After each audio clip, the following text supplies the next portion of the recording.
സോമ ചേട്ടാ 2 ചായയും കൂടി. ആ സോമ, ഞാൻ ഇന്നലെ നിന്നെ അന്വേഷിച്ച് വീട്ടിൽ വന്നായിരുന്നു. എപ്പോ? ഉച്ച കഴിഞ്ഞ് ഒരു 2 മണിയായി കാണും. എടേ, ആ സമയത്ത് ഞാൻ പള്ളിയിലായിരുന്നു. അതന്നെ, നീ മതം അറിയോ?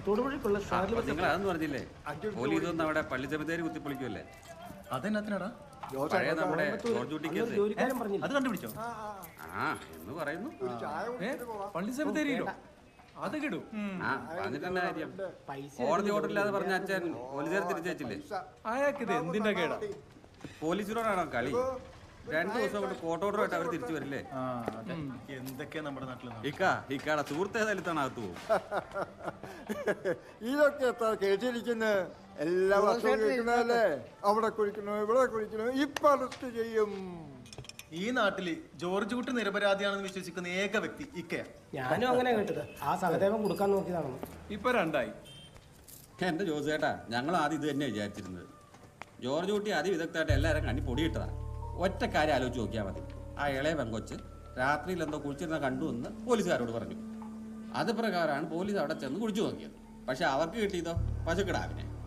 നമ്മളാരെങ്കിലും പാതിരാത്രി പശുക്കിടാവിനെ കുഴിച്ചിടുവോ? അതും പെരുമഴയത്ത്. പറത്തില് കേട്ടാ തോന്നും കുഴിച്ചിടുമ്പോ നീ അടുത്തുണ്ടായിരുന്നു. ഇക്ക ഇത് എന്നോട് പറഞ്ഞത് പോലീസുകാർ. പിന്നെ പോലീസുകാര് പറയുന്ന മുഴുവൻ സത്യമല്ലേ? എനിക്ക് ഡീറ്റെയിൽ ആയിട്ടൊന്നും അറിയില്ല. ജയിലിൽ എന്നെ കാണാൻ വന്ന സുഹൃത്തുക്കളെ പറഞ്ഞുള്ള അറിവേ എനിക്കുള്ളൂ. എന്തായാലും ഇത്തവണ ജോർജ് കുട്ടി കുടുങ്ങുമെന്നാ തോന്നുന്നത്. ഈയിടെയായി പോലീസുകാർ നാട് മുഴുവൻ നടന്ന് അന്വേഷിക്കുന്നുണ്ടായിരുന്നു. എന്റെ ഇക്ക തമാശ ഒന്നും അല്ല. ഓഗസ്റ്റ് 3-ാം തീയതി രാത്രിയോ 4-ാം തീയതി പുലർച്ചെയോ ജോർജ് കുട്ടി ജീപ്പുമായി പോകുന്നത് കണ്ടവരുണ്ടോന്ന് അന്വേഷിക്കുന്നുണ്ടായിരുന്നു. ആ ഇക്ക ബസ്സാണോ? കേട്ടത് ഒരു ഹോണടി 25 ലക്ഷത്തോളം കിട്ടുമെന്നാ. ചുമ്മാ തള്ളി മറിക്കലടാ. അല്ല ചേട്ടാ, അത് സത്യ.